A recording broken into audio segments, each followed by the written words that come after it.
We're Catholic Mentor Sports. It's myself and Trish Marmion. She's the other lady on the video. Say hi, Trish. Hi, everybody.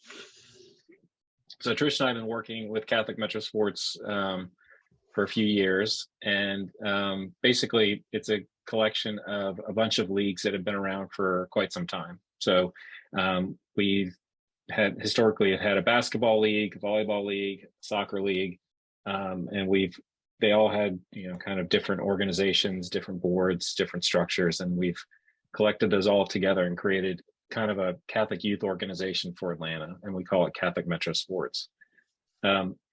So our organization is only a couple years old, but some of the leagues that we work with are much older, dating in some cases back to the 60s.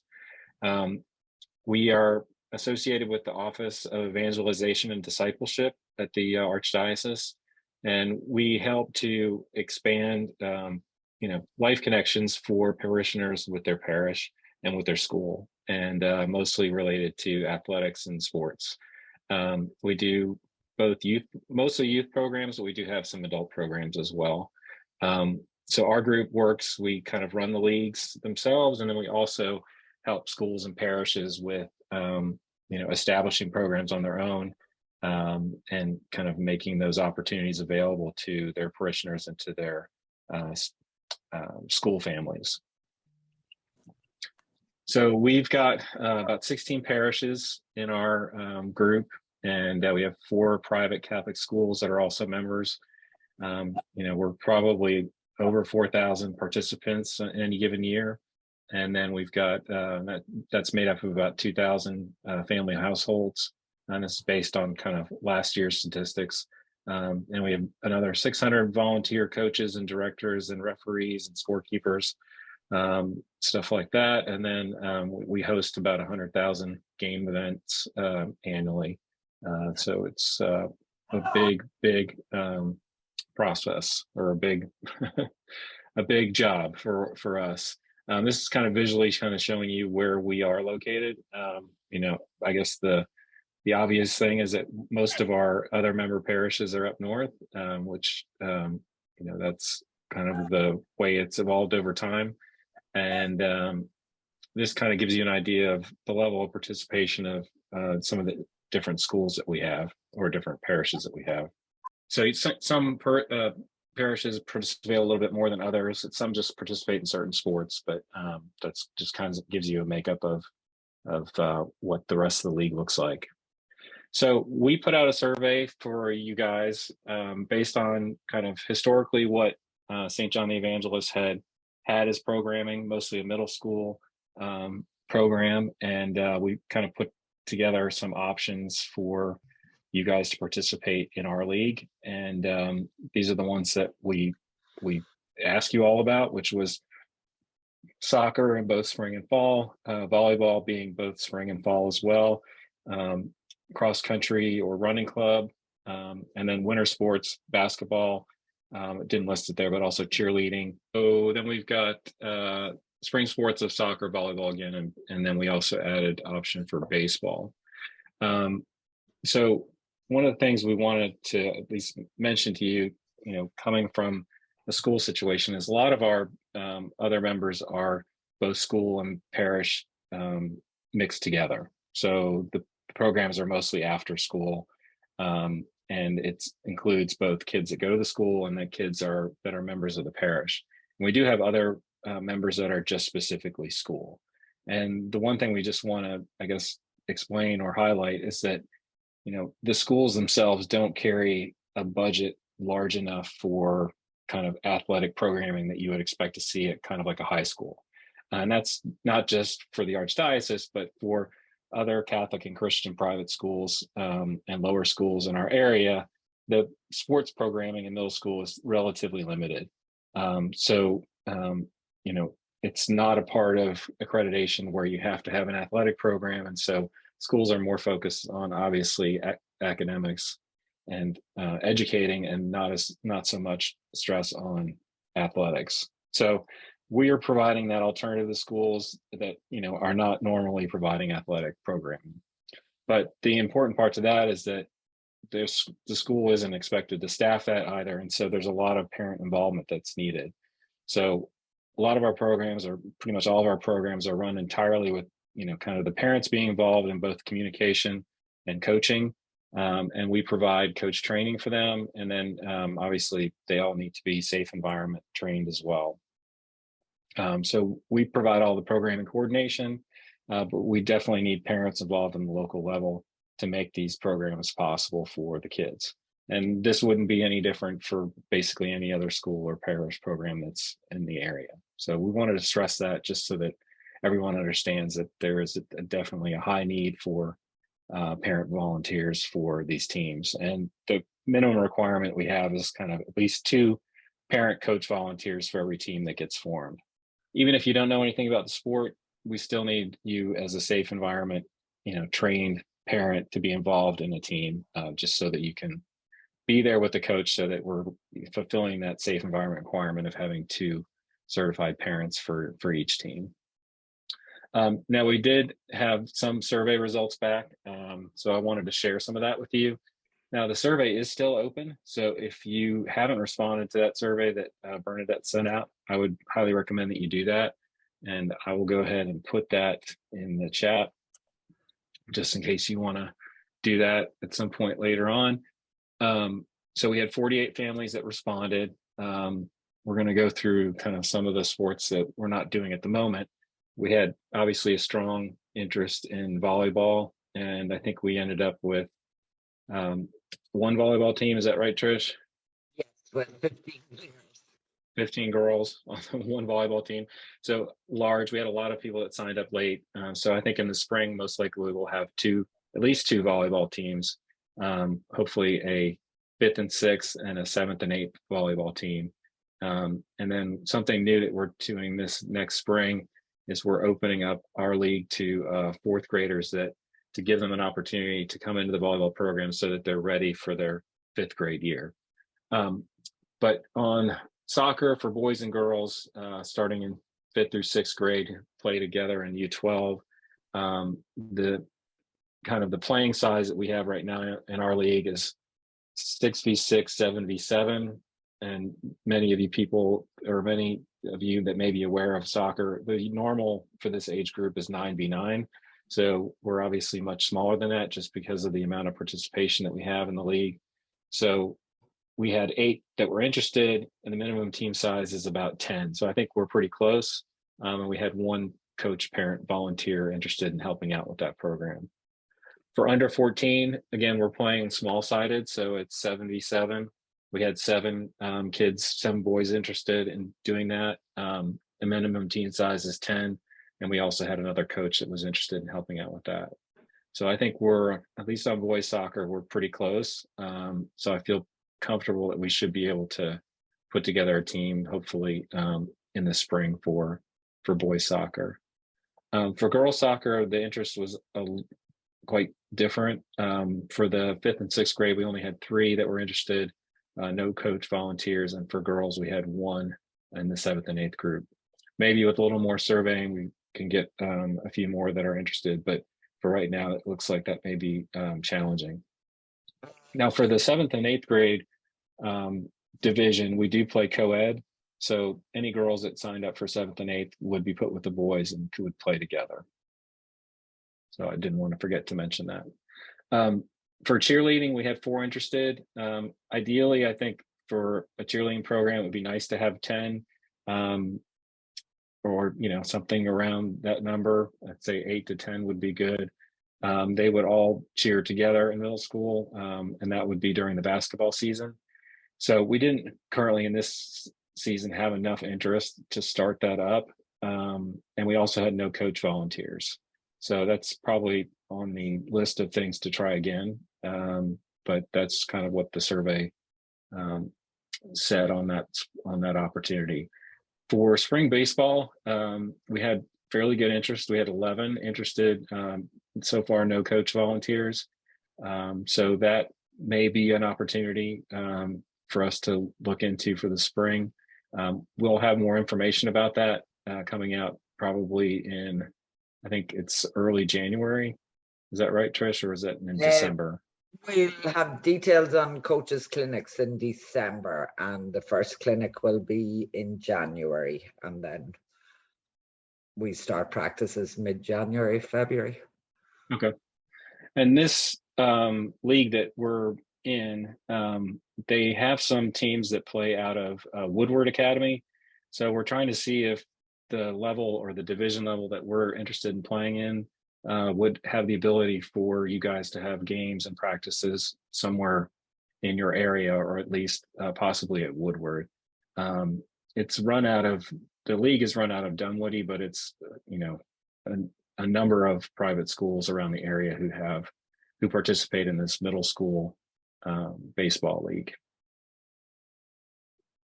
And then I think the running club actually had some pretty strong interest, including a coach volunteer. So we usually do running club in the spring, and then we do cross country in the fall. So I think that's something that's definitely, you know, something that we should be able to start based on the interest that we've received so far. Now I didn't include basketball because that's currently in registration. So I want to kind of share that with you. Hopefully this is easy to see. We're right here, kind of St. John the Evangelist, with all the different age groups that we have. So far, we have another week for registration. So registration is going to close on September 15th.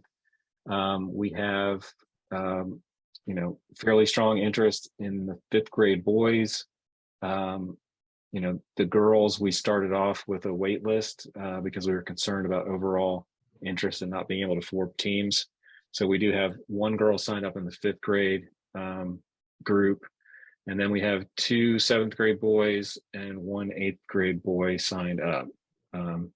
Again, it's, you know, I think a lot of parents in our league sign up very late. So if you are interested, please sign up as soon as possible.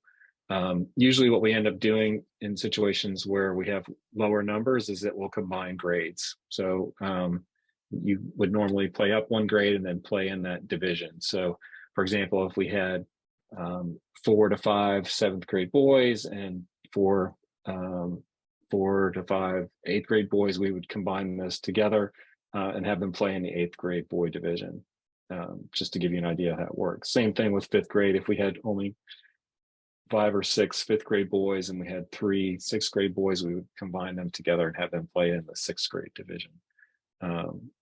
But again, there's still more time to get those teams filled out. So if you haven't signed up, please do. And if you have questions, you know, let us know. So if anyone has any questions, let's see, I've got one that says, if the games are on the south side, you could get more interest for baseball. Yeah, definitely. I think that's kind of our goal, is to talk to the league. There's kind of skill-based divisions. I'm not sure exactly how the baseball league works. So we want to make sure that, you know, the team's comfortable playing in the division they're in, and that those games could be closer. I think, you know, a lot of baseball parents are used to traveling, so you know, it would be nice to have at least some games on the south side of town. So I think both Trish with her St. Jude team and another team we have at Our Lady Assumption, they would certainly be willing to come down and play you all at a field, you know, close to your location. So we're cognizant of that, and we're trying to make sure that we're, you know, either finding a neutral location for you all, or you know, at least adjusting the schedule so that you're not driving all over the creation to get to a sporting event. So we're definitely aware of that. Same thing with basketball. You know, we're trying to put the schedule together for, you know, some of our kind of, since we have more programs now, we're trying to make a little bit more regional play depending on the makeup of teams that are available. So we've told some of those teams, hey, they may have a home game, but the home game may be halfway to somebody else's location, right? So that both teams are traveling to a location to play a game rather than one person going to the others. But so we're trying our best to make the logistics a little bit easier. Any other questions? You don't have to type it, but if you have something that you'd like to ask me or Trish, unmute yourself and let us know. What is the deadline for them to register for basketball, Rob? The 15th. So next week, next September Thursday. 15th. Okay. Yeah. So we've only sent that out once. So we'll definitely push that out again. Yes. Yes, Okay. please. Yeah. Yeah. We started a little bit late with getting you guys set up. So normally we would have like a month or so to get folks registered, but as you can see, a lot of our other locations are dragging behind in terms of what their normal numbers are. So it's kind of the nature of things. People sign up in the last week. So this is the last week, so sign up if you can.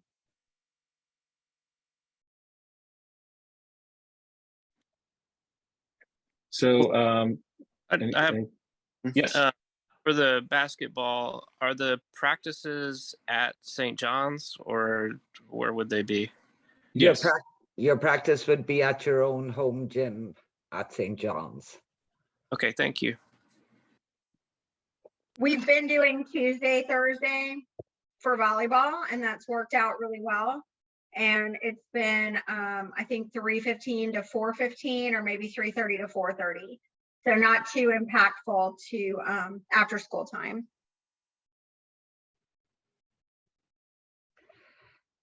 Our idea going forward is if we could get 3 or 4 St. John the Evangelist teams, then we'd have them all play at home at different stages during the season. We have a 9-week season, so they could have 3, 4, maybe 5 home games, but they would all play one after another down at St. John. Yeah, that's ideally the best solution. We normally need like 4 games in a row just so we can get the referees, contractors to show up. So that's why it's kind of ideal if we can get at least 4 teams. That would be perfect. We do need coaches, so there currently are 0 coaches signed up for basketball. So if you have an interest and you can help out, definitely sign up to volunteer.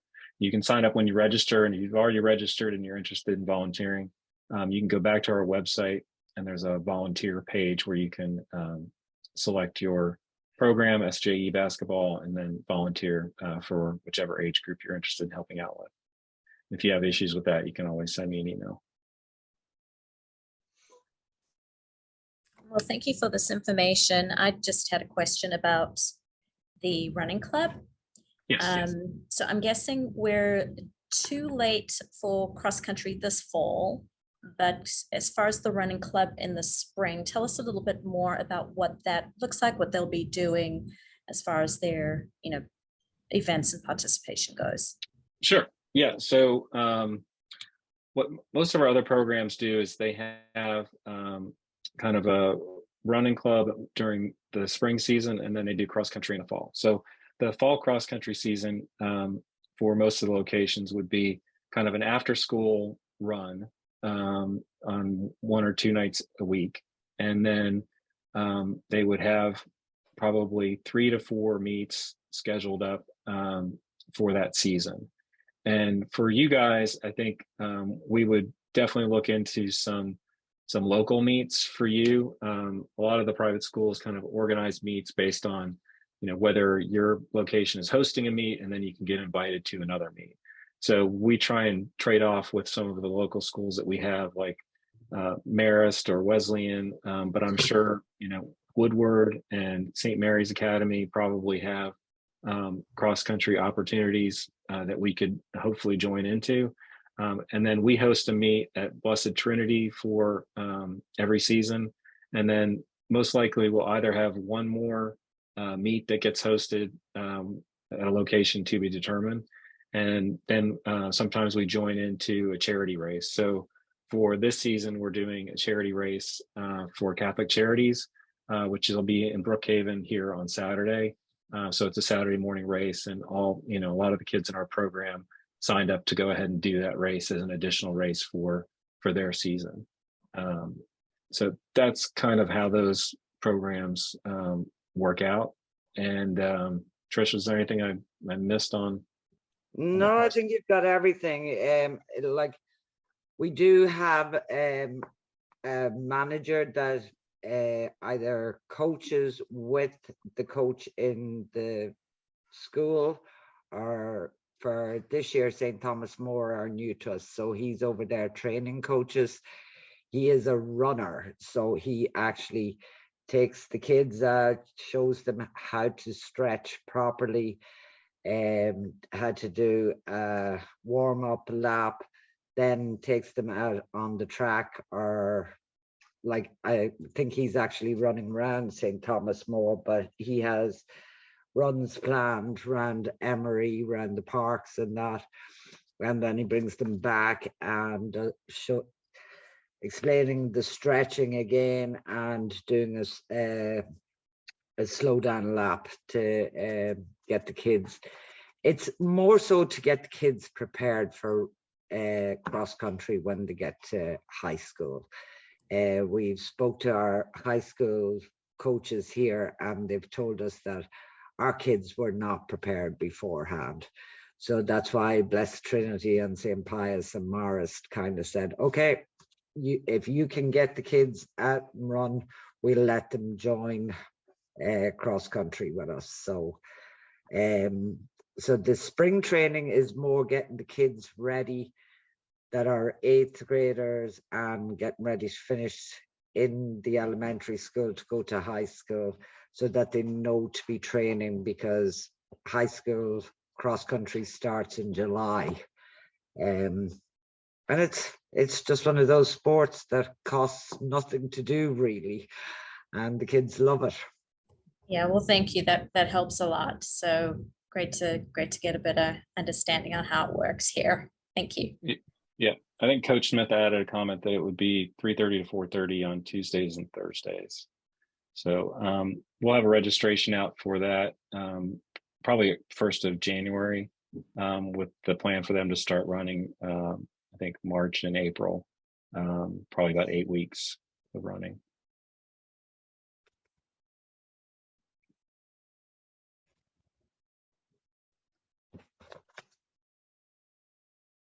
Great. Well, and like I said, if there's anyone that wants to get more involved in helping with athletics at St. John the Evangelist, we'd love to hear from you. Again, if you haven't had a chance to do the survey, please do that. And if you're interested in signing up for basketball, definitely do that this week so that we get those teams filled up. And we'll have updates for you on that as we get into next week. Hopefully we make a strong push to get up to 4 teams. That would be ideal. I think that was about it, unless there were any other questions. Okay, basketball games and practices. So we normally start in October.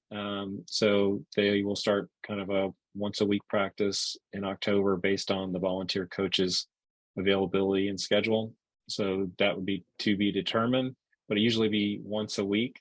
And then, we might be able to do joint practices together. Usually most of our programs, teams would only get half a gym, but in your case, you guys would probably have the whole gym, since there would only be 4 teams or more depending, but we have gyms and programs that have up to 27 teams. So it makes it a little bit more difficult to get a full gym practice.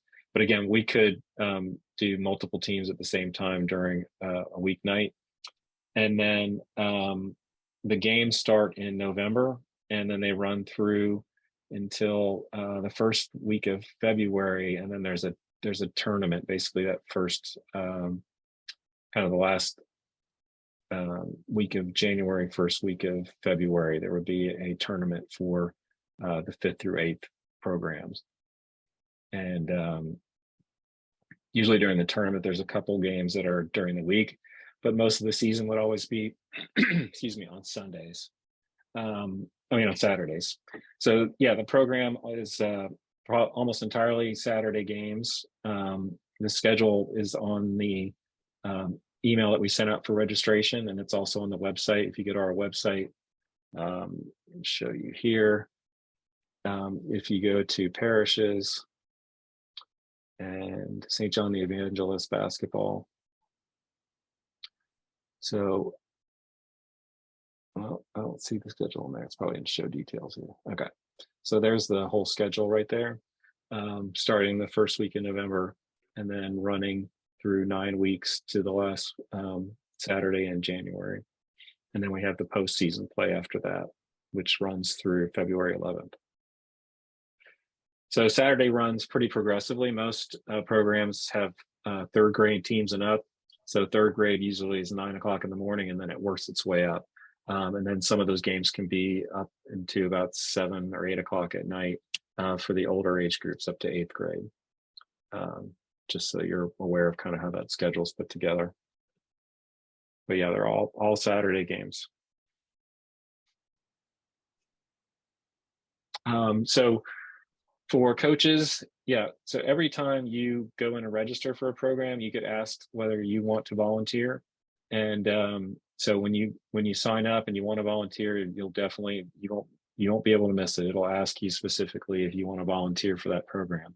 But if you've already registered your kid, you can go up to here to, it's the last tab on our website. It's called at CMS. And then there's a volunteer opportunities link there, which has kind of all the requirements, mostly the Vertus and background screening information. And then you can come down here and find your program and then sign up for volunteering for that. And you can also go to your account and you can find your information. So if you go to your account, you can do volunteer right there. And then you can find new right here in the right-hand corner, find volunteer roles. And then you'll be able to kind of sort through that. There's quite a few that are listed, but here's SJE 5th through 8th basketball. If I want to volunteer there, you pick which age group and then go down and view selected opportunities. And then head coach is what we need you for. And then you would sign up and fill that out. So that's how that works. Let's see. I think that's it on questions. Anything else? Great. Well, Trish and I are here anytime that you have any questions. And thank you so much, Bernadette, and your entire community. We're really excited to be there working with you all and bringing sports back. So we appreciate your time tonight, and we'll make this video available. So if you talk to any parents that weren't able to join us tonight, Bernadette will send out something later on this week with a link to the video, and then obviously to our website and to basketball registration. So Awesome. we Thank you appreciate so much. Yes, thank you. Thank you. Have a great night, everybody. Take care. Thank you. Bye-bye. Bye.